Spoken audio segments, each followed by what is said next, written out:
And I can tell you with extreme degree of certainty that my hamstrings are not at all tight, my quads are not aching at all, and my hip flexors definitely do not feel like they're about to tear. I feel like you're lying. I'm super interested. This sounds like it'll be fun. Also because I'm not doing it and it's going to be awful. Yeah, but you're going to be riding your bike next to me whispering things in Italian to keep me going. You can't speak Italian. I don't even speak Italian right now. Well, how long do you think it'll actually... Oh, those weight loss things. Rapid Detox X35. Basically, it's laxatives. That's a lot of this stuff. If you actually like these products, these pills and these drinks, and it's laxatives.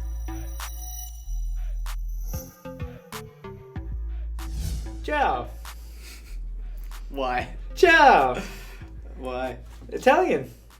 Yeah, but I haven't even started learning it yet. But soon. It's on the schedule for this week. Good. Welcome back, everybody, to the next episode of The Big Flex. Hi, guys. How are we? How are all the flexes doing out there? Still no. Still don't like it. I'm sorry, I couldn't. Is it? We're doing it. What issues are we flexing on today, Nevin? New sign. I know, it looks great. It looks great.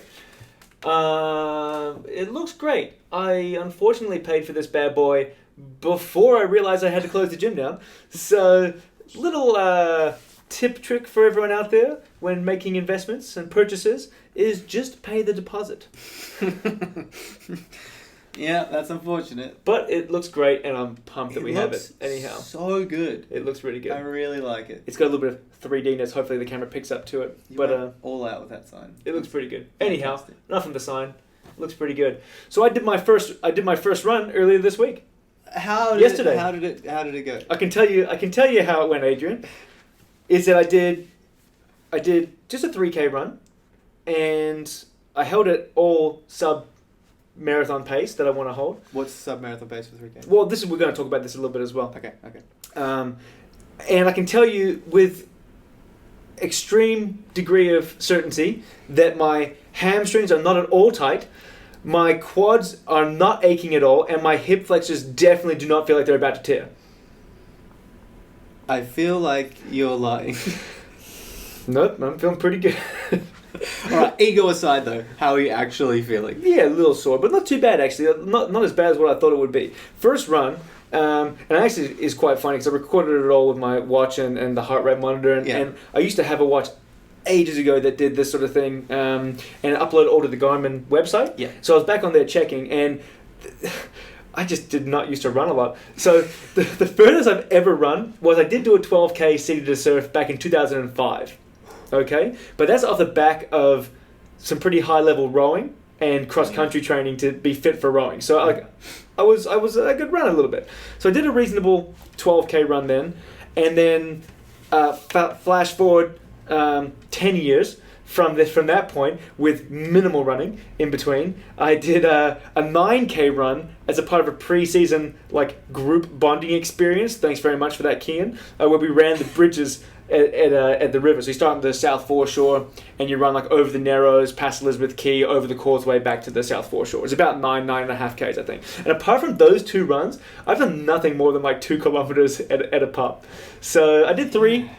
Felt fine. Actually, the legs and lungs both felt all right. It was they just felt a little slow. I did do heavy squats the morning before I ran, which probably wasn't the best idea. Genius. But such a good idea. I've got to get my weights in too. I got to get the weights in too. That's the other part of my goal, which I didn't dive into too much on the marathon. I'm running a marathon podcast with Mike Laurie, who helped me plan everything out.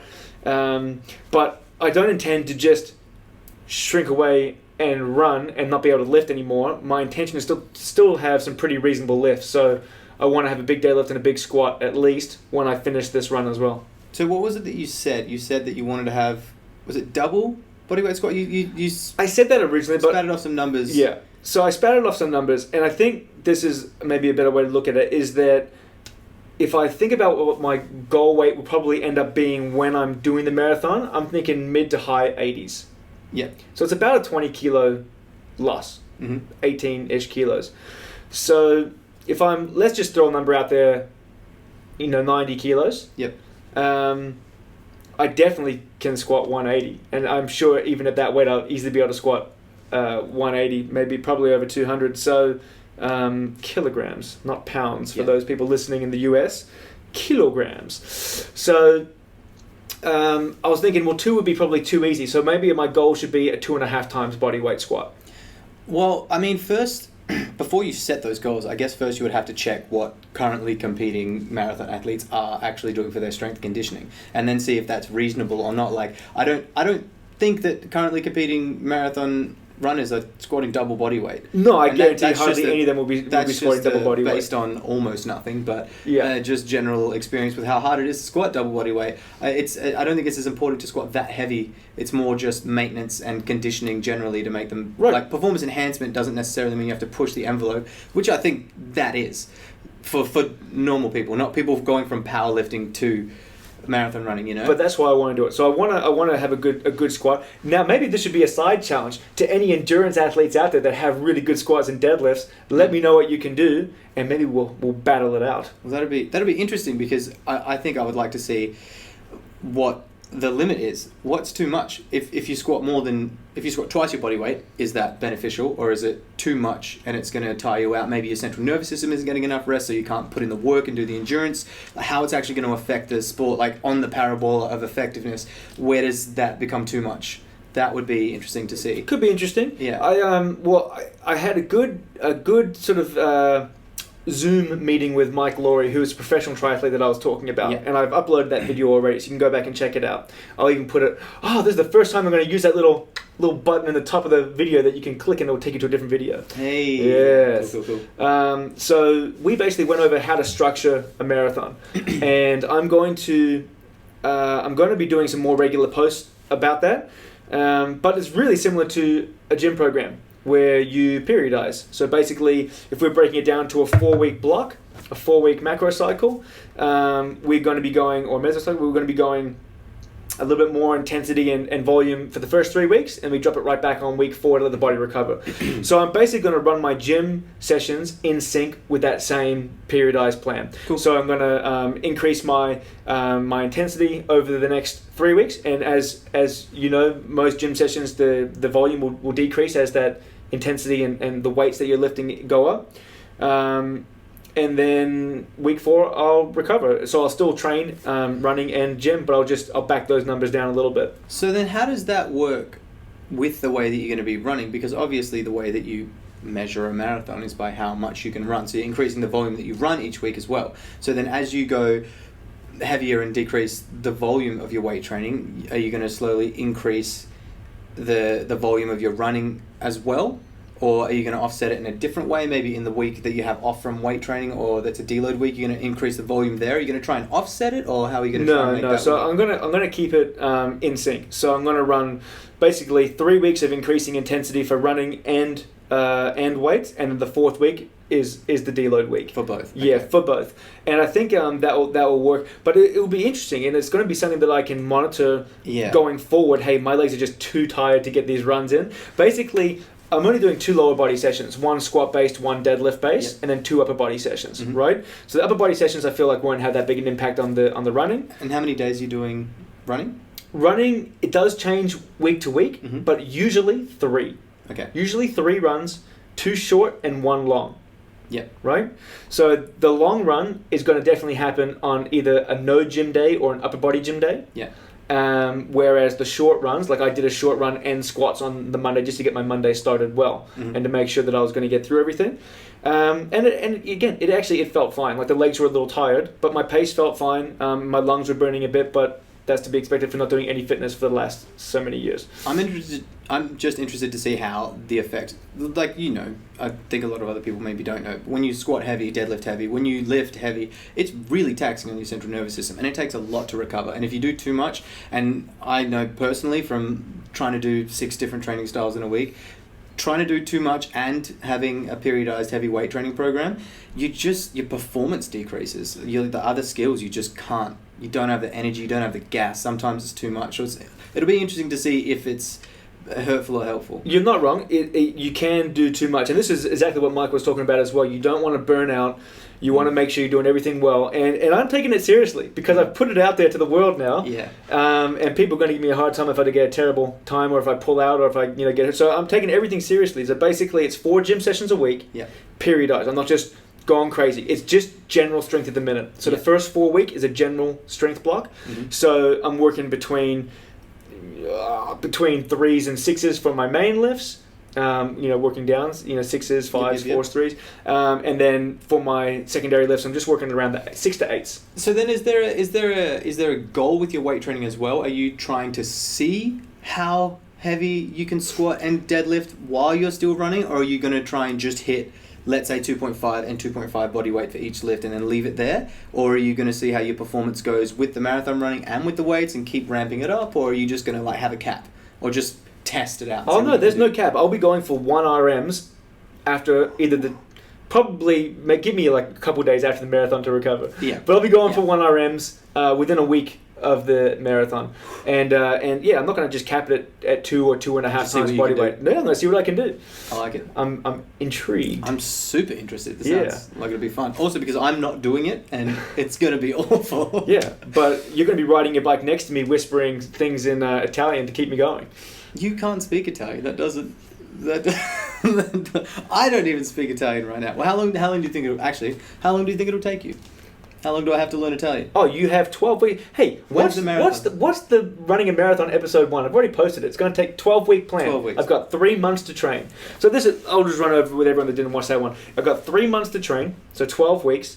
And the time that I'm aiming for is the average of the City to Surf, which is 4 hours and 15 minutes or less. Okay, so that's the goal. And what Mike said is that it's kind of hard to say because the City to Surf is actually a tough track. There's a lot of hills in it. So 4 hours and 15 might be a 4-hour marathon on flat ground. Now I'm not running the actual City to Surf marathon route because I'm not having streets closed for me and whatnot. So I'm just going to run it down the coast pathway, the dual pathway, because you can easily get 40 Ks in there, with minimal crossing of streets and everything like that. So mine's going to be a little flatter, for sure, full disclosure. But he also said that Perth is a pretty fit population and professionals do fly in for that event. So he goes 4:15 or less is definitely an acceptable time. He goes, you go some places, 4.5 would be an acceptable time. So I guess my goal is 4 hours and 15 minutes or less in 12 weeks' time. I guess you could find and compare the tracks. You were talking about the Garmin watch before. A lot of people map out their own runs and upload it to apps, and people online can race each other competitively. You could probably find someone who's done that same run, a bunch of people who've done the same track that you're going to do, and then just compare that to the City to Surf and work out some sort of average. Sure, it wouldn't be too hard to do that. Yeah, I'm sure you can do something like that. So that's all to come. But like I said, I'm taking it really seriously. So I've got my gym sorted, I've got my running days sorted, and my plan, which has been signed off on by Mike. There's going to be some cross training in there as well, just on the air bike and the rower, just to get the cardio endurance up. That's not running. My diet is now got to be perfect because I'm going to be dropping weight. So I'm on a deficit because I'm going to be working out more than what I'm eating, but it's really healthy foods. I'm getting the right amounts of foods in. With how much more you're going to be training though, would you even need to work at a deficit to lose weight? Well, yeah, to lose weight by definition, you have to be at a deficit. But I would imagine that you'd be in a deficit because of how much you're running on top of the normal weight training that you're doing. No, I'm actually not cutting calories. I've just figured out with the extra running, I will be at a deficit. Okay, cool. Yeah, but I'm not cutting calories. It was more so making sure that I have enough carbohydrates to get through all the exercise.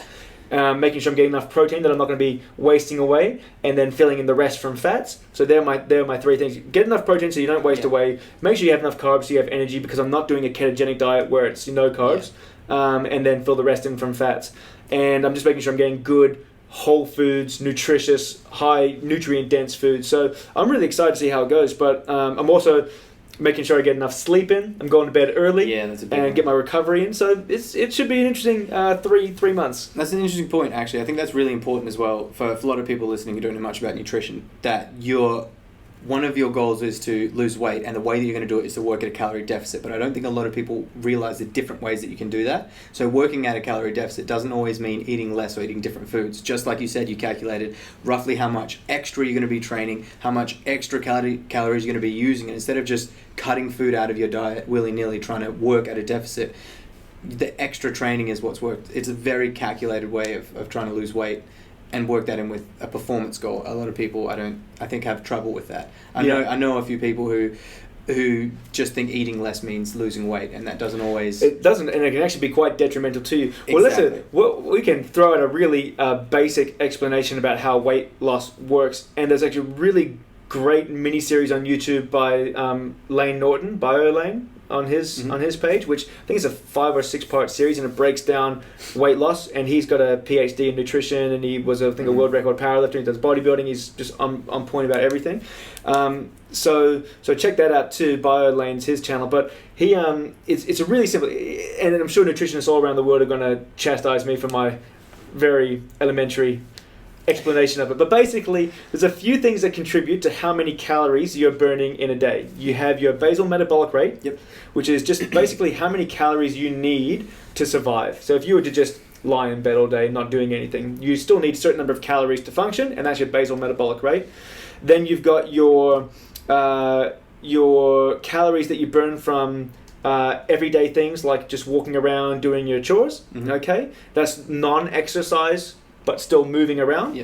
Then you have your exercise allowance. So basically, if you're going for a run or doing a gym session, it's the calories that you burn in that session. Also, it raises up your core temperature. You're going to burn a higher rate of calories that slowly decreases over the next few hours. So you have that metabolic effect from exercise. And then you have the thermic effect of food, which is basically when you digest food, it takes a certain amount of calories to break that food down. And protein, for an example, I believe, it breaks down roughly 30% of its calories used to break it down, whereas carbohydrates is only 8%-ish. So if you have a high protein intake, you're gonna burn more calories just by eating more protein than you would. So what you're saying is if I eat potatoes all day long, I'm gonna burn less calories than if I just eat a steak. Correct. Yeah, cool. Yep. 100%. So, people find that hard to believe, right? And when I first was looking, it's like, I've read these studies where people got fed the same number of calories, but one was high fat and one was high protein, and the protein group lost. So it's not a calorie in, a calorie out. But it is a calorie in, calorie out. It's just because you burn more calories breaking down protein. So then technically you have more calories out. Those people lose more weight. Yeah. Pretty simple. There's lots of really interesting stuff out there, and there's lots of information out there as well. And I almost don't want to say anything, just because I can be right about one thing and right in one certain specific niche, and then wrong in 6 others, and it's hard. All I know is that fat does facilitate a lot of really important things in your body as well. So look, fat is important, 100%. People saying that I'm going to lose weight by cutting fat out of my diet, it's not right. I actually, that's really interesting. I'll see if maybe we can get those pie charts that I made. I made a couple of pie charts on my phone with an app. Pie charts are fun. One was the World Health Organization's recommended daily intake for the average person. And this is, I think the average person is considered to be sedentary.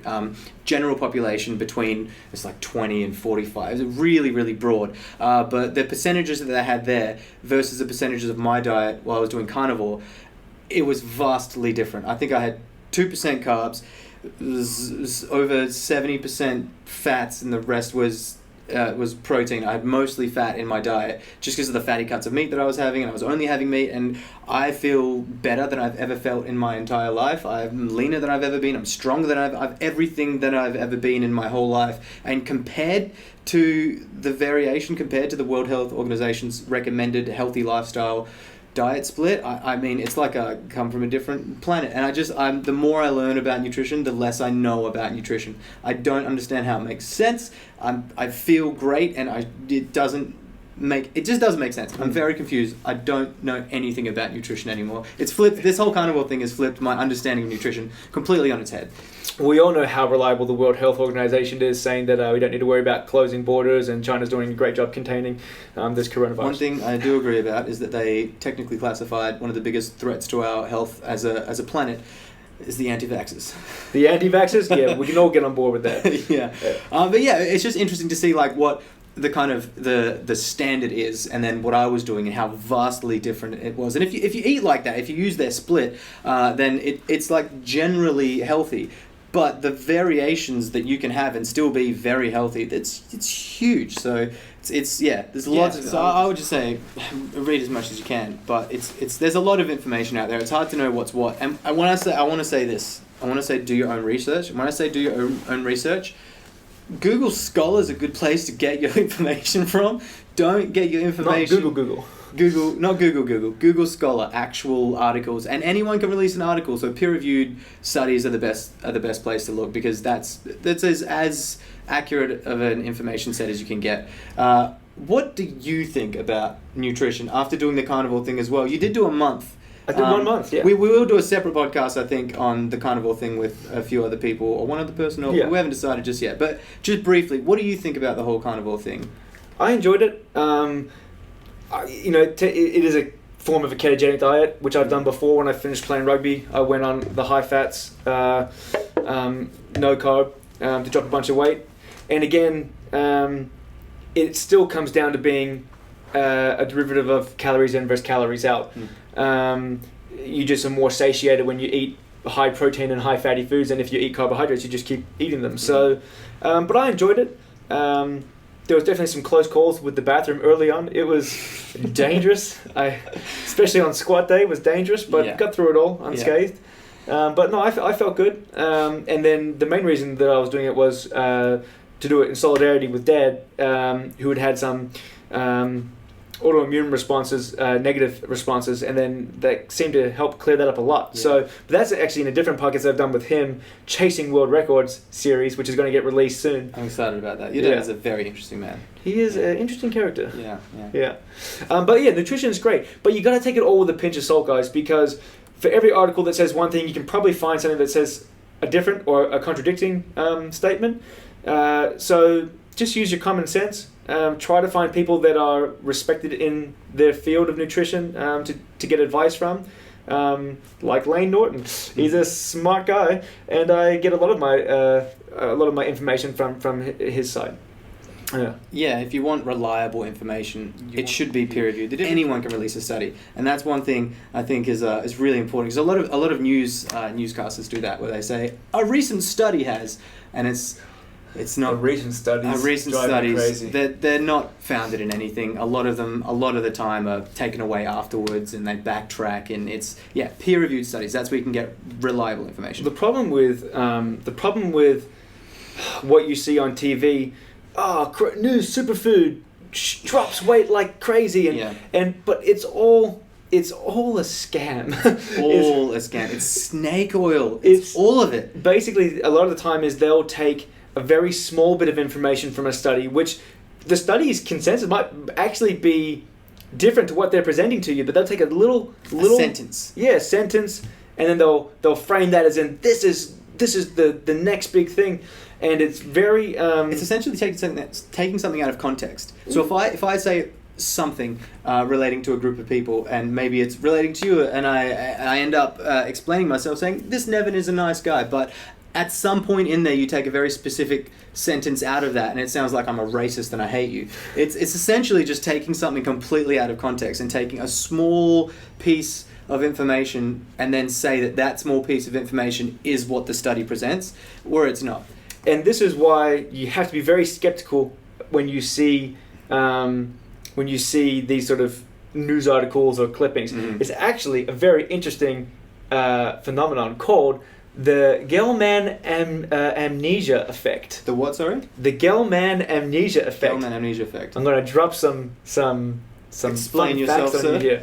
So basically, you and I are both relatively well versed in strength training, correct? I like to think so, Yep. yes. So if we are watching a news program, a news channel, mm-hmm. and they're talking about strength training, mm-hmm. all right, and we're like, all right, let's see what they have to say. And they say something ridiculous, mm-hmm. like, you need to do 3 bodyweight squats only once, 1 day a week, and your 1RM will go through the roof. And we'll be like, that is ridiculous, yeah. right? So we have a good base of knowledge in a subject, And so when we see them reporting on that subject incorrectly, we know it's garbage, right?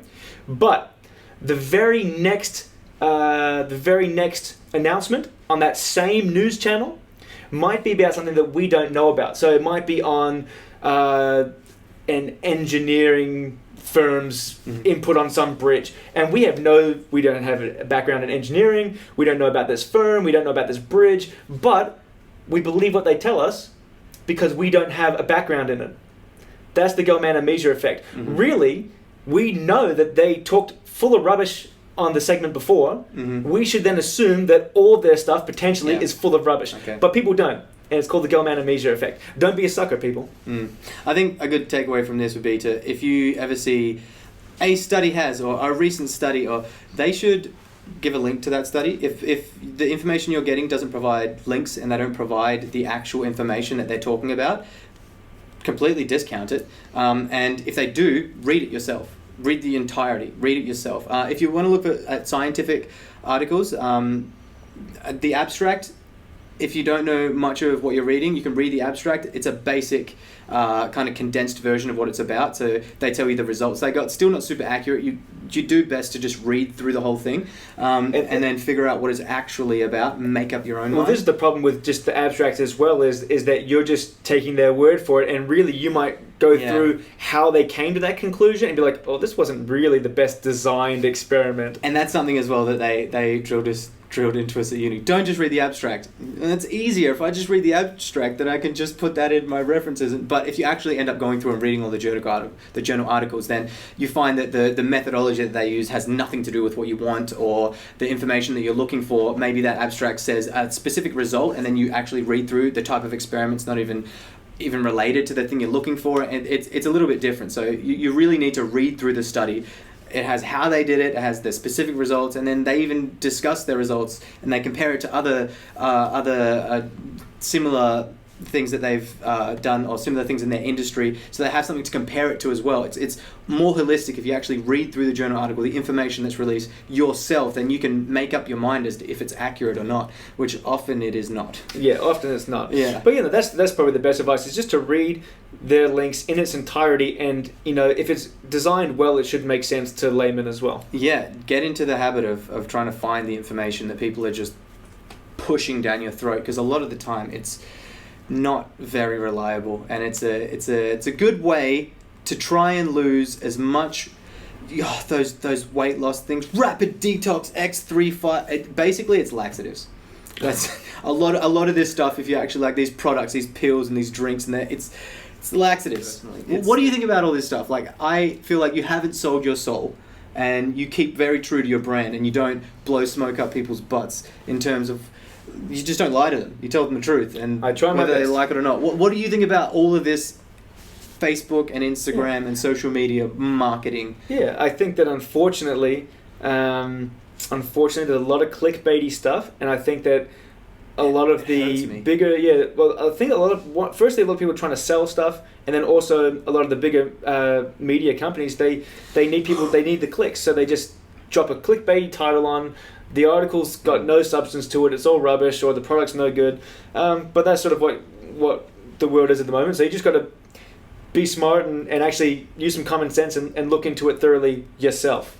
I think that, that can flow back into what we were saying before. Like, look for the information. Don't just take someone's word for it. If someone looks good without their shirt on, it doesn't mean that you should do what they do, because they don't tell you that they've been using laxatives or something silly like that. A lot of people don't take their own medicine. So look into it and actually build up your own repertoire of information and learn how to research effectively, find accurate, real information. So much of it out there is just rubbish. Just rubbish. But talking about building a repertoire of information, we are expanding the YouTube channel's content. Yes. Yep. So basically, for those that have been watching along, we have a couple different series. So we have the Strength Institute podcast, we have the Big Flex podcast, we've added the lockdown workout playlist, and now we're going to be adding a few other things, not long videos, more sort of instructionals and tutorials. So, with people being away from the gym, and I've been giving them more programs to do at their home, and sometimes different exercises, and they're like, well, hey, what's this one? And so we are going to be building this database of different exercises, strength training, mobility, and we're going to be, hey, if you don't know what a pendlay row is, go to this video, and you can watch us perform it and give you some variations and technique and pointers. So that's all coming out, which is pretty exciting. The idea is that we're going to try and put everything in there. So a lot of the stuff from the programming that we give to our members and clients, a lot of new stuff, just bits and pieces to kind of help everyone either put together their own workout, do a workout that we've written out for them, a program that we've written for them, or just ideas, tips and tricks and that sort of thing as well. So just keep an eye out for the new posts. Make sure you subscribe to the YouTube channel because that really helps. And if you press the bell button, you get the notifications when we do release the new posts as well, which is what we want you to see.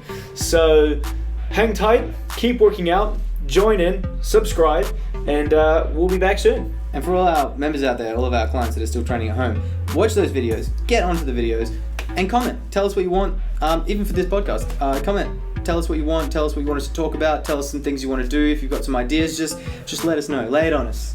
Awesome. Yeah. All right, guys. Catch you next time. Cool. See you later. Bye.